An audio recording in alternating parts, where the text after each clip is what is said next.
Christian. Come on. Don't call me again. You have to tell her now. Because any male she comes in Alright. be in mortal danger. They have no idea. Yeah, tugenda basanti tuba twolekera katundu kaffe ak'omusanvu. Come to suburbia. Nagambye tulaba the gates natenga bulijjo. To scratch each other's eyes out. I'll need a Kakani tujjukira okulabika ntulaba nakyalo ono Devon. Everyone has secret. Abantu bonna beyamasikinganga. Ate masikisi ezo yazisigazanga. Naye mu kaseera kano nga tutandika. Munnaffe Nick awujjadde mu kaseera kano kennyini. Naye ogenda okuwulira ng'alinga awulira omuntu asaba obuyambi. Mu ddoboozi erya mukazi we. I'm sorry, Nick. Ogenda okuzza amaaso ng'alaba Katonda watu. Mulirwana ate abadde aswikinze erinnyo. What do you mean? Come on, Claire. Kalikuba obudde bwakedde omukyala ali ku ssimu. Era alina bagenda maaso n'okwogera nabo. Ali ne Claire mukwano gw'enfanfe Radcliffe. Seems like your little housewarming / poop. Afunyemu ebirooto ebyentiisa. This place can be so cliquey sometimes. It's like Karen won't talk to Claire, Devin won't talk to Vanessa. It's like a whole. Kati agamba ni Claire alina baatagala kwogera nabo. Inviting lots of people. Agamba nti ekitundu kino kirina okuleka nkibeeramu abantu abalungi. Era mu mbeera eno buli olengera abaawukanya ab'emikwano olina okubazza. Kati alina omukolo gw'abadde ategese okukola ekyo. Era bonna yabayise. Kati ambuuza oba ali bulungi. Atuuyanirirako sirina buzibu. Do your best, call for backup. I love you. Kaniga mugamba onoba okomye tujja kyogerako nemanya kintu kimu nkwagala. Kono ne kale. Just go to the party and try not to let Karen Kresge get under your skin. Kati ono yamugamba abenga akwate ku babenga yolekera kabaga. Netaleka ate ebintu oluusi oba oliawo okwerabira obuvunaanyizibwa bwe. Just go play nice. We need to be... Kaninga mugagwe genda otuuka kabaga weeyise bulungi. Bamuyise kabaga naye ng'asuubirayo abantu batakwatagana nabo ate nga Saala Monahan yakategese. Kati ono abaali wano bamukubira essimu. Ono yamukubira nga yeetaaga omulaba. Kyava asooka atunulatunula. Kati baatandise okuleka ne basisinkana erudda. Kubajjukira kati bo baafuuse ba mukwano. Oluusi ne baba nga si ba mukwano naye waliwo ekibagatta balina ekyama kyabwe. Kati ono yamugamba ku nsonga eza Frank okuba niye balaze obutambi nga bakola ekikolwa kye baakola kiringa kyama gye bali era nga tebandyagadde muntu yenna kukimanyaako.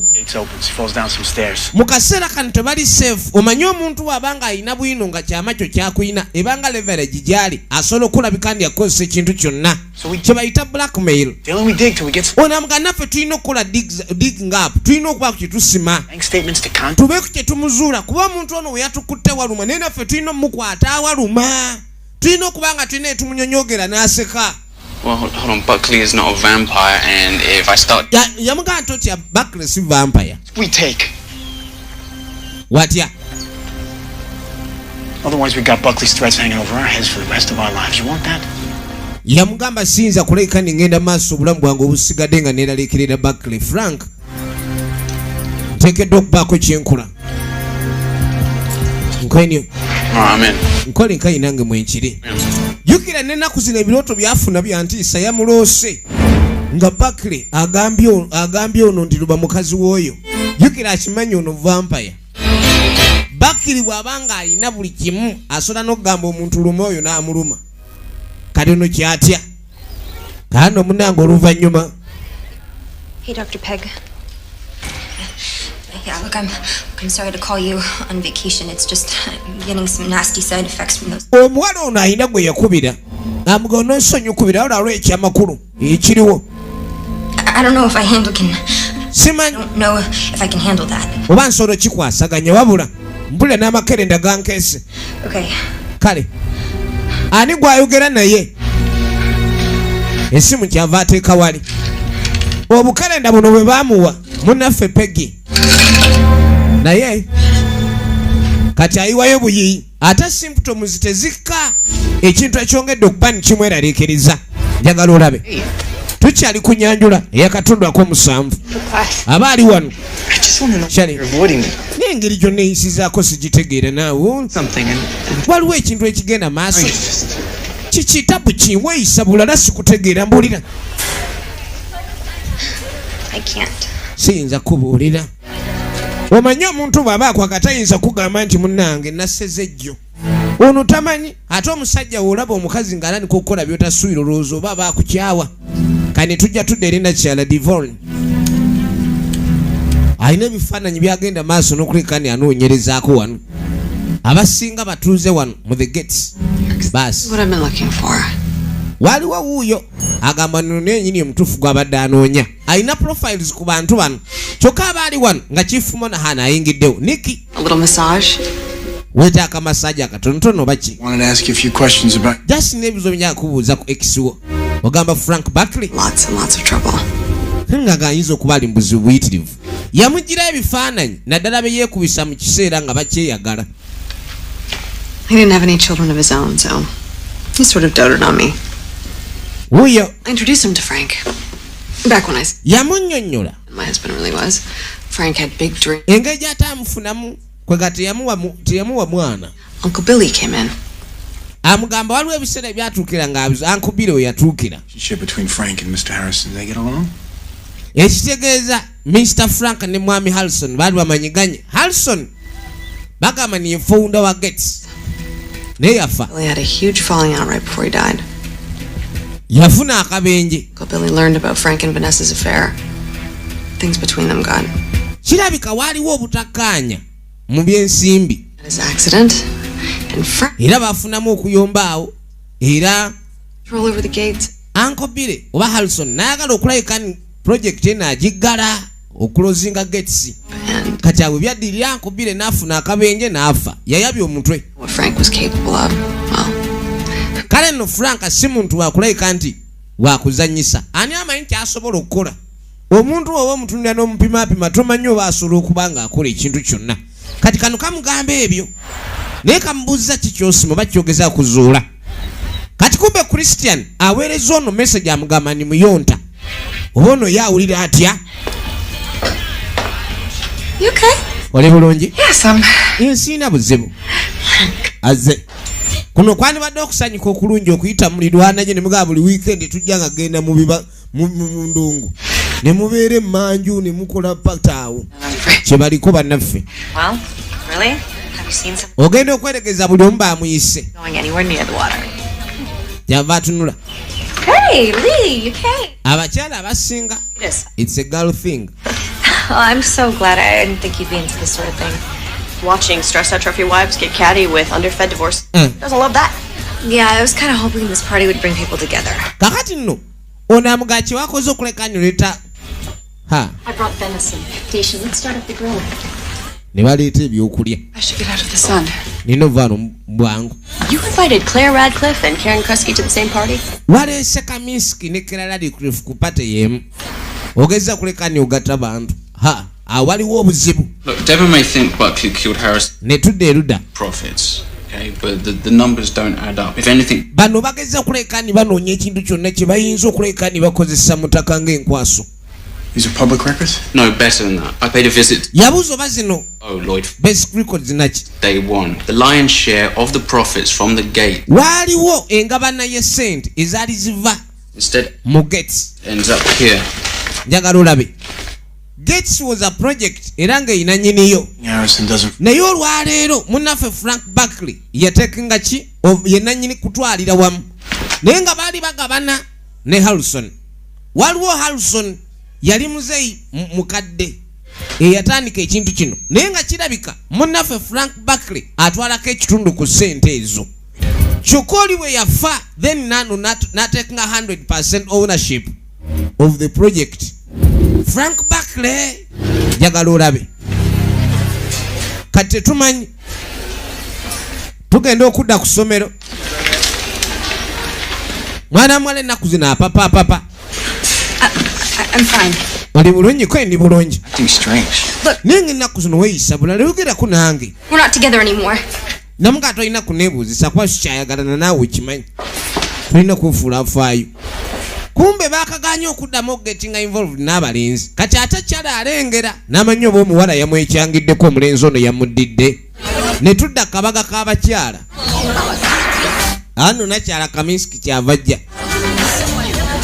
Venison? Bloody. N'amuweereza ku b'okulya. You're in an interesting mood. Na tali mu mudu eyagala.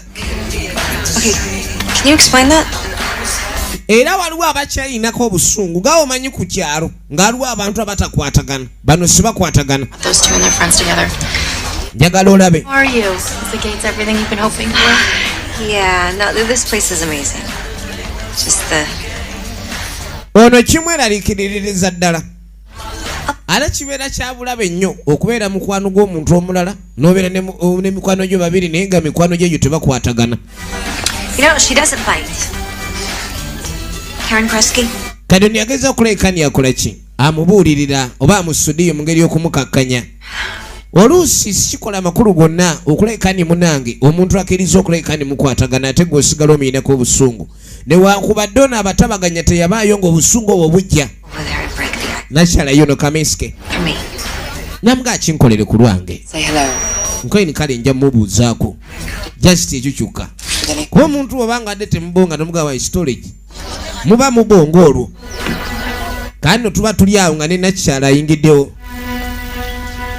Devil on. All my favorite ladies in one place. Kani n'abakazi bensinga okuyagala mu kifo kimu. It's hot today. Kana leero ebugu mulingi oba mwagala okunaaba. Kati akikola nga asoomooza kubanga ono ajja yina ebizigo bye yeesiize.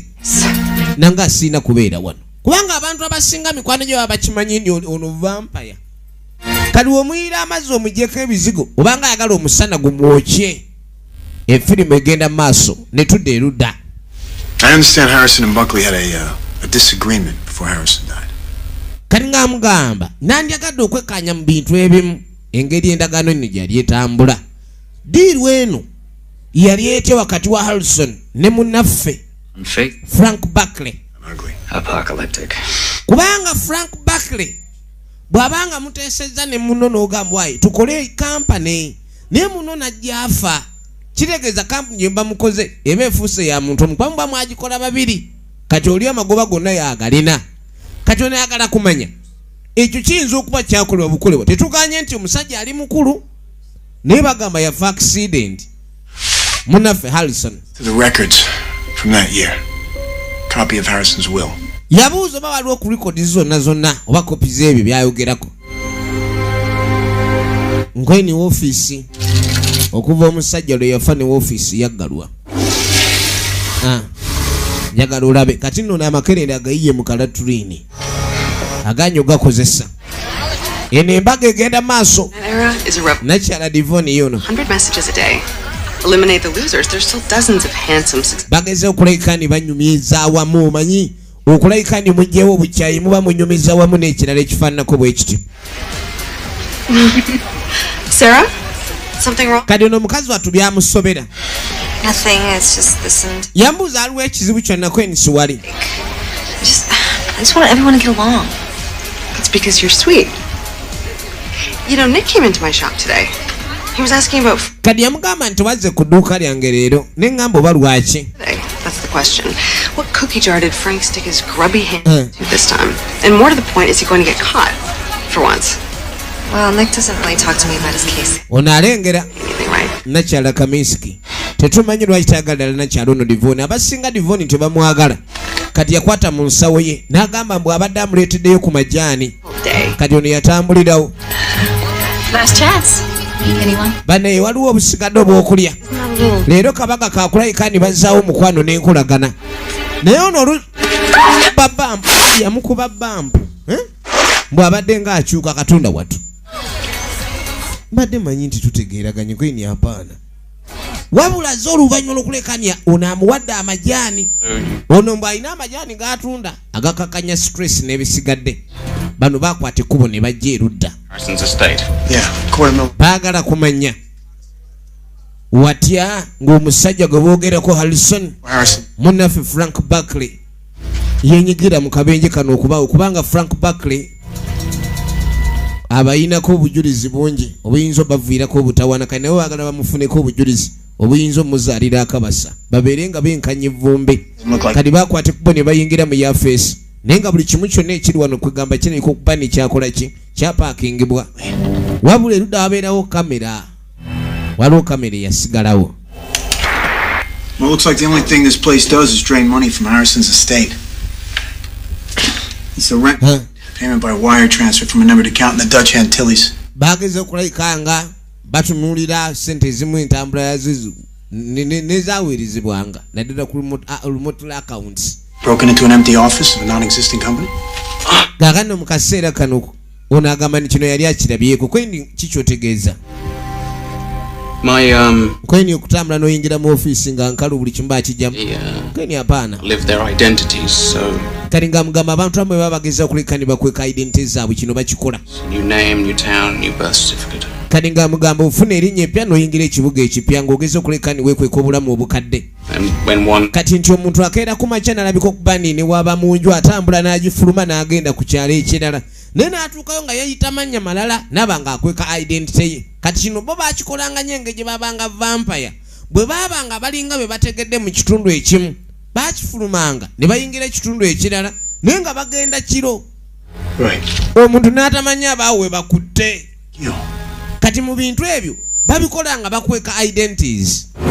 Kati ne mugamba ky'ogamba tabanga Harrison ayinza okuba teyafa nga naye yabula bubuzi tugambe mbu ng'ageza okwekweka ayinza okuba naye yali vampire nga mmwe.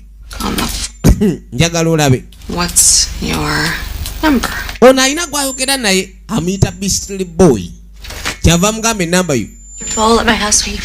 Alina omuntu gwageza kwogera naye ku online. Silly. Njagala olabe. Jukira neera bwe kyabadde munnaffe Nick Monahan we yatuukidde wano. Kakano oluvannyuma Love this tea. I can't get it. Yamugamba ne ono kawa mba n'ekyayi mwagala nnyo. Alina kyayi gwamuwa. Sorry if naye kyayi ono wa bulabe nnyo. Don't be ridiculous, huh? Kubanga mbw alina engeri gy'amukakkanyamu n'aba. My party was nga takyalina na stress wadde beeraliikirira kuba baatuukira no yalina stress mpitirivu nnyo omukyalo ono. Efirimu egenda maaso. News on Nick's little investigation into my pig of an ex-husband. Kati ono yamugamba oba wategedde ku kunoonyereza kwa bbaawo kwagenda maaso n'okukola ku bbaawo wange omukadde. Kubanga Frank Buckley ali bbaawo ono. Waliwo okunoonyereza okugenda maaso. Ye lwaki bani munnaffe yandibadde akola okunoonyereza ku Frank Buckley. Nick asked me to look at the Gates books and also Harrison's will. Balabika. I found all sorts of waliwo ekigenda maaso nakyo. Njagala olabe. In Harrison's will, the first thing I noticed was a clause added right before. Hano munange bw'amala okufuna kacyayi yakwate ku bono yamuvuga n'amuleeta. Nkeni weebale nnyo. You're so nice of you. Hey. Hano tuba tuli wano. Ngenda okweregereza naye. Katonda watu. Hello, is this Beastly Boy? Henry. Kakani ngono asuka mugamba halo yegwe my Beastly Boy wange. Nkeni ho ogamba otya mukwano mbadde njagala nkulabe kwanza. Awule agala kigwe. I said go away. Why ndeka? Brett, go away. I don't want to. Njagala kwogera naawe. Muveeko. Ngana ngani? Kiki naawe? Atomanyira. Kwetikka naawe. Ate kukanyuga. Ensawo njijjamu. Kukube ngumi nkuyola. Kukube ngumi. Ona inamu amanya agenjawulo. Bata bulo. Bama inda. Owaye blood. Amunyize. Ali ku mutabani wa musirikale wa polisi gwakuba. Amukubye. Nedda. Kati ono yamukwata kamukakanye tolumba. Kubanga ate yamwagala akenjawulo. Kati omwana ono olwakwata ku mulenzi ono ogenda okulengera ameze emisuwa. Amena emisuwa. Kati n'omala naye n'akimanya wofuna physical contact n'ono oba omulwaza. Kati ono yeebuuza omwana ono aliko ki? Amulabyemu emisuwa. Ye munnaffe blood. Tulaba the gates. Nate nga buli gy'emize nkwereza. Tugenda maaso mpola. Naye nga nagamba Isaka Movie Clinic ne Kagwa Videos nga bulijjo. Kaakano ono sewu yasinkana Beastly Boy ne kiggwa mupiira gwabizza. I picked you because you're not like the other boys. Different. Kani nga mugamba oli wanjawulo nnyo. I don't know about that. Nkeni kikyotegeeza si. Don't worry. Tofaayo. That's exactly what I'm looking for. Bulijjo kye nnoonya. Show your true self. Ekituufu kiri mu ggwe. Nkeni wanyina muziga. Mutaka afuula amaaso. mukazi ono kikyanoonya believe we're doing this. kati mu kaseera kano mbudde obwekiro manyi bano kye baakola anti ono yamugambye nti tomanyi yamugambye nti waliwo abantu abakwate kubo ne babula ne batambula ne bakyusa amanya gaabwe ne bava mu bifo bye baddemu ne balowooza nti balina okwekweka abo ne batamanya kiki babadde mu bulamu bwabwe obwemabega kati ne yamugamba we tusangidde ofiisi nga nkalo yali yamunaffe ya Harrison tabanga Harrison yageza okufuna identity mpya bwe batugamba ni yafuna akabenje nga bazika muntu mulala kati bakola kwe kukirira mulimbe rusaze bamusimeeyo badde balabe kesi ne bagigwako esandubuuko bagiguddeko esanduuko kati bagenda ogijjako ekyokungulu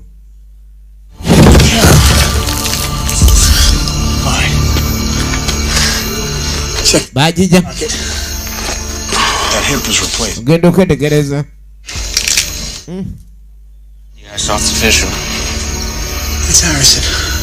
Oh. ono anaaba Harrison ono kubanga oba olina okwetegereza gamba Harrison yali musajja mukadde I want to check something. You serious? bagamba mbu yafuna cracks right cheek ye saako n'enkoona kyusa tulabe muntu afunye akabenje aba yabaluka ateekeddwa okuba nga ayina olwatika ku kawanga ngeni olaba alabika yeye kituufu yafa bamusimyeyo kaakano munaye mbudde obwekiro era tukwate kubo ne tukomawo tugenda maaso ono ajja asooba bakomawo kiro balina bye bakola ennaku zino basira Anything you want to tell me? olina kyotayagala kuŋŋamba I smelled you when you came in the door. agani mbadde nkuwunyiriza wooyingiridde I smelled you. nkuwunyiriza I can explain.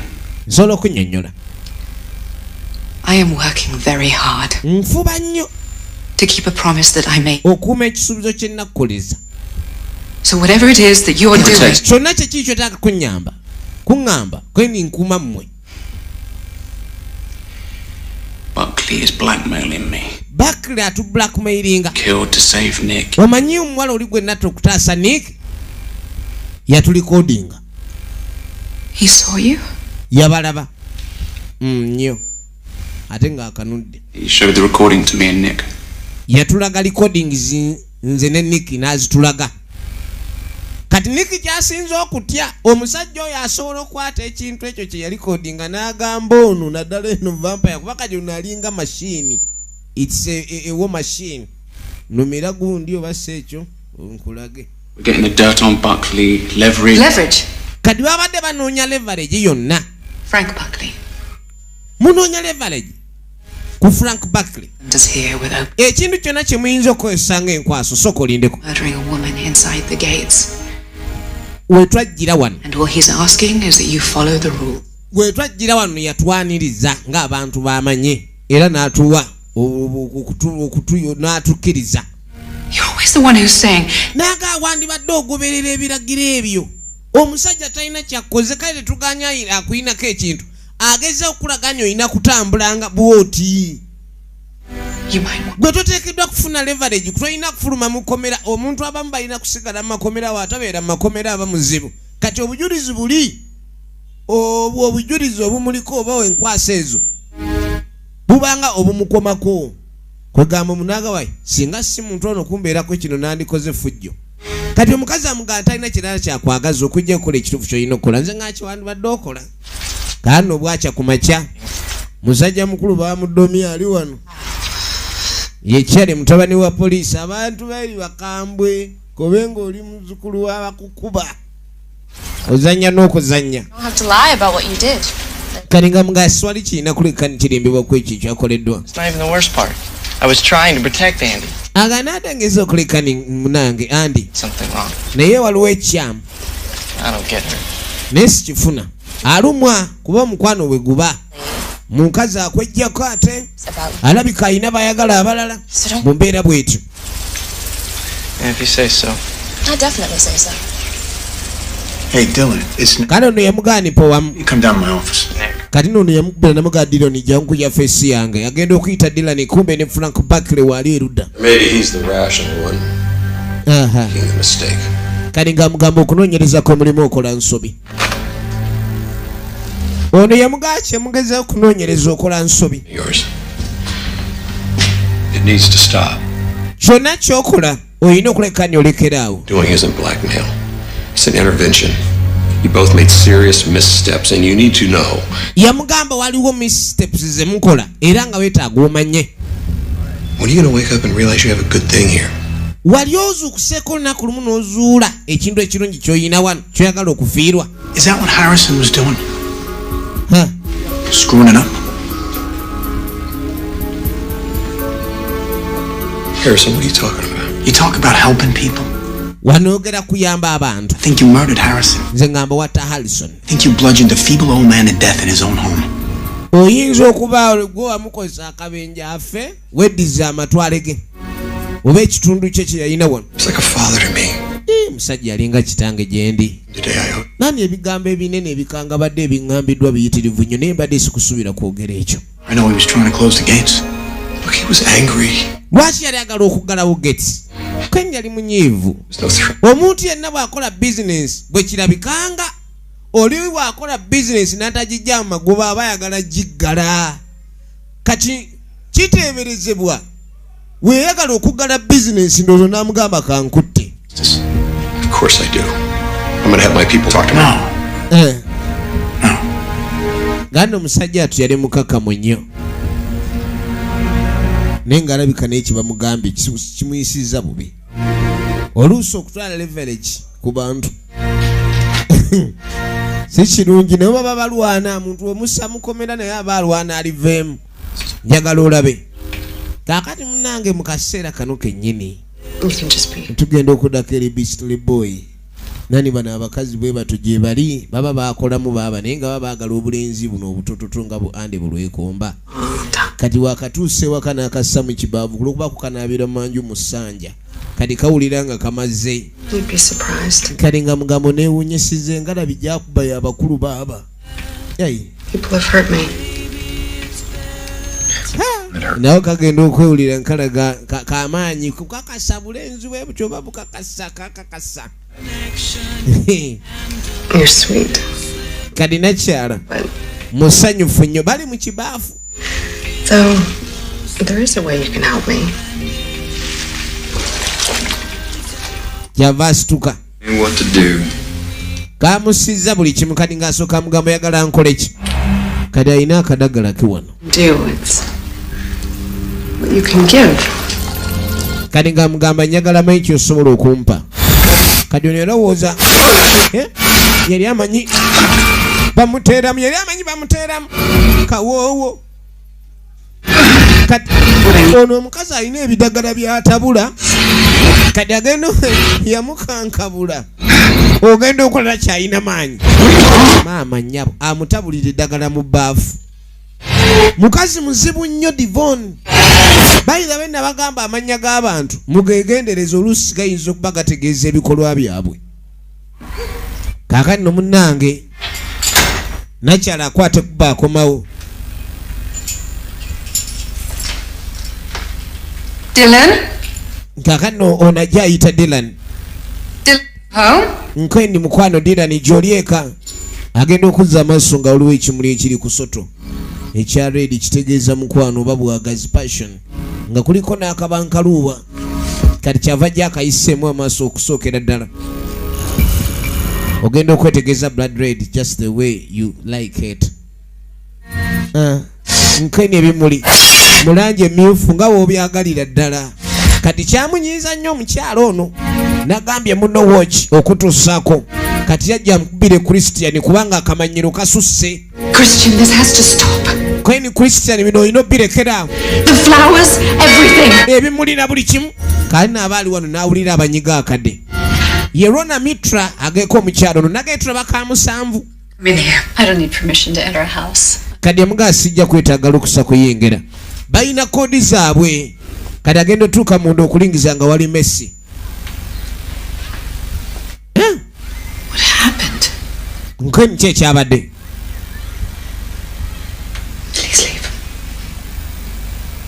yamugamba kyeki abadde.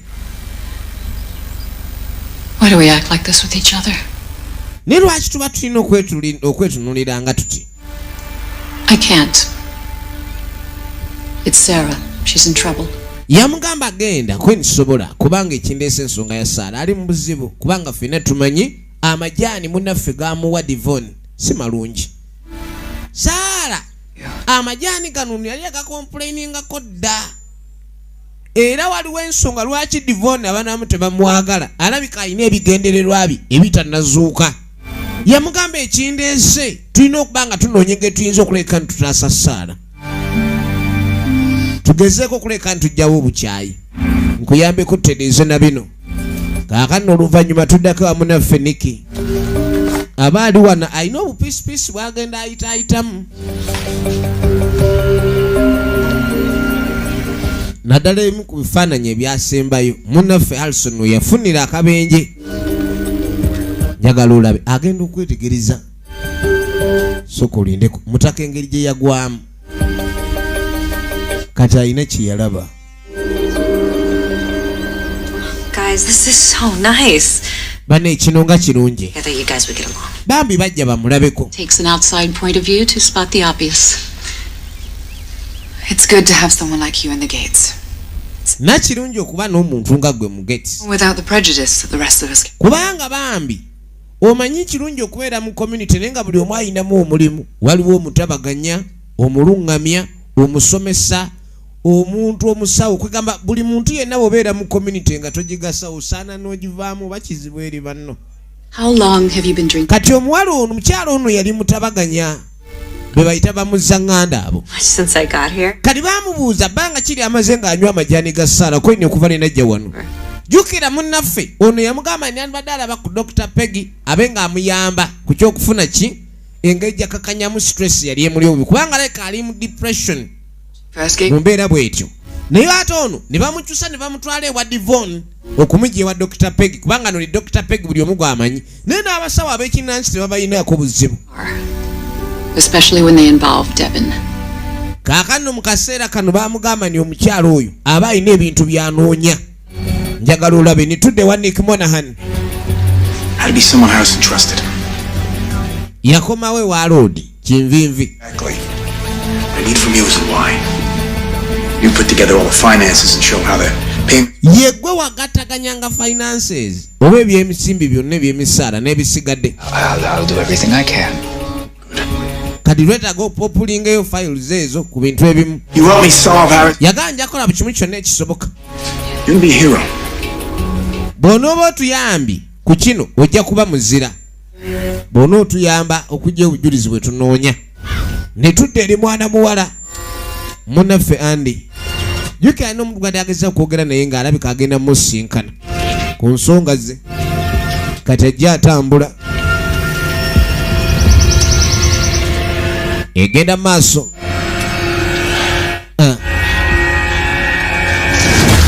Katonda watu. Please. Bambi. For 2 minutes, and if you don't like what I have to say, I swear I'll never speak to you again. Yamugamba nikusaba eddakiika 2 zokka.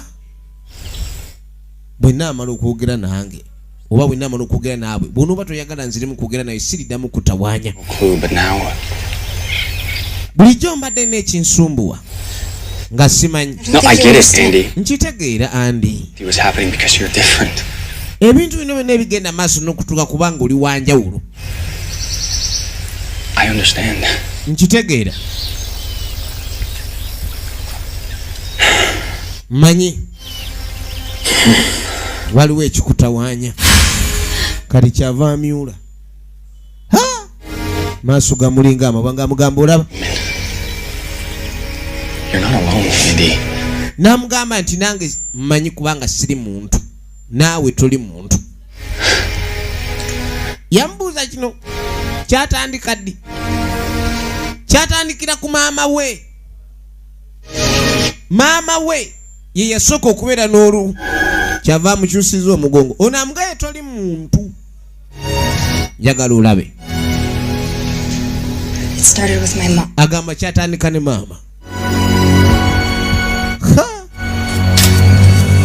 kati kirabika ate omuwala nakakana kubanga ategedde ate Blood Lake amutegeera nnyo. Kano mu kaseera kano Lodi bamugambye afune files abeeko okunoonyereza kwafuna. Kali kumbe ono yalesi unaliwe aba ali wano. Frank Roy Lodi bamuyita Roy. Ugly. It's you. You're the one. Nkweni ye gwe bulijjo. You killed him. Wamutta. It's been you all along. Abadde gwe buli kaseera gw'obadde obikkirira bino bino. Kuwulira essasi. Ono nadduka. Kaakati munnaffe Frank Buckley naye abadde akomyewo mu kitundu. Okusinziira ku bigambo biri munnaffe bere yamugamba nti waliwo empapula ze yali aguddeko ezirabika okuba ne zirabika. Ze zaali zigenda maaso n'okuleka nti waliwo ensimbi ezaabuzaabuzibwanga naye musajja ati bwe yazoogera kundowooza ne bijja bizibu. Ono waamutuukirako.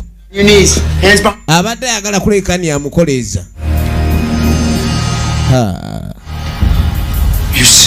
Kweni wansetinze yapo alengedde kamera ebadde erikodinga ate nga baali bazijjako. Kumbe bano kamera bagizaako ate ebadde eweereza ye abadde ne kamonita wabula nga munnaffe amaze omukuba essasi. Bano mu kugeza kuleka ni bafuna obujulizi obuyinza okuba nga bulumika Frank Buckley ate bagwa ku mutemu yennyini yata Harrison. Wait. Give me a minute. Yatuuka. Die, then you would have been free of this place. The thought crossed my mind. Kale no bulijjo bunaffe Frank kyeringa asinga okwagala. Aba ayagala abantu bano n'abanga alina akakundi kakuyinako mu mbeera yonna toyina kupapala. Era kyeringa asinga okwagala kwe kulekani omuntu osobola okuba nga okola ki? Oweereza n'okuuma abantu bonna abali mu community eno nga balina emirembe. Kubanga ye muntu yekka akimanyi ni community eno erimu abantu ab'enjawulo. Ovanga okukimanya ni community mulimu emisege mulimu ki naye gwe n'osigala ng'oli. Kati abantu abamu bajja mu community ngezo okuuma ebyama byabwe. Oli nagamu nendi musezi n'ennyana mbeere nga wano. Temumpangayo nti asi wali buzibu sasula akasente akawerako. Kati aba ali awo nga nakyala. Ono ye mukyala Frank. Yajja omulaba. That's a shame. Yataasizza oli. Frank's spent a long time looking for someone like you. Nanti kya buswavu kubanga Frank ali anoonya omuntu nga gwe ebbanga ddene. Ate we yakufunira.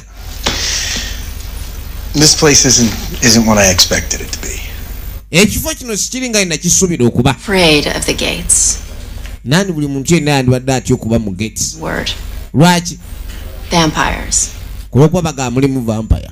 Sarah and Claire, they're friends, and Dylan. Yamuga alowooza ku Sarah ne Claire ba mukwano naye nga ye Claire vampire naye nga ate Sarah tali naye yali amulumyeko. People with abantu beera nabo ne tumanya watuka 12 amenka then wamenkera oba toliiwo. Kati kumbe Claire onamwereza message ndikweni akasembayo. What if it's a call? Mukazi watu abeerawo ku musaayi ogwo naye bagubaweereza bwezo baba gujja mu nte. What if this is where you're meant to be? Yene engeri gye twatondebwa okuba oba engeri gye tulina okubeeramu. Majaani ono yagakwata olwo kukizuula nti amajaani gano nakyalo ono Devon alabika ddala yali muzibu nnyo. Okay. Gweni kale. If the gates are such a wonderful place to live, then why all the secrets? Bwe kibanga gate eno oba gates kyekifo ekituufu ekyokubeeramu lwaki abantu babeeramu n'ebyama? Lwaki buli omu aba n'ekyama? Kubanga amugamba nti Frank atakola ekyo kuba nti akukwatako ekyama ekyo video gy'alina yali takikola lwakuba mbu ki yali akuuma nze. Abadde akola nnyo okulabika ni ankuuma kubanga nze ndi omu ku bo nange ndi vampire.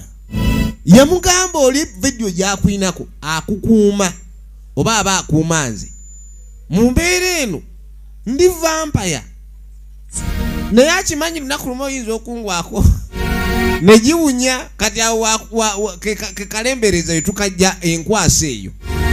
Katonda watu abantu balimu n'abasinga zonna vampire ndowooza Kanakyala amajani abadde agakasuse lengera ate bwagajjayo kati awulira afuuse addicted takyayinza kubeerawo nga talina majani gano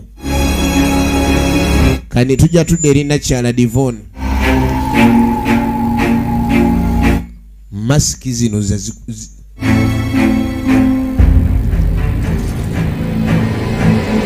njagala olabe ayina ebintu byagezaako gattagatta alina amaaso ge yatadde mu ccupa alina emmeeza kwakolera ebintu bye kyava yeesala omusaayi ebintu ebirimu okugatta omusaayi n'emirandira saako n'ebikoola obulogo obwo nno olulabika tebuba butono obulogo buba bwankukunalira ddala najja n'asaza olulayini erudda akuma emisubbaawa alina akasenge kakeekyama omukazi ono alinga ali mu ssabo bannange akatundu ak'omusanvu tukaggala tugenda ka 8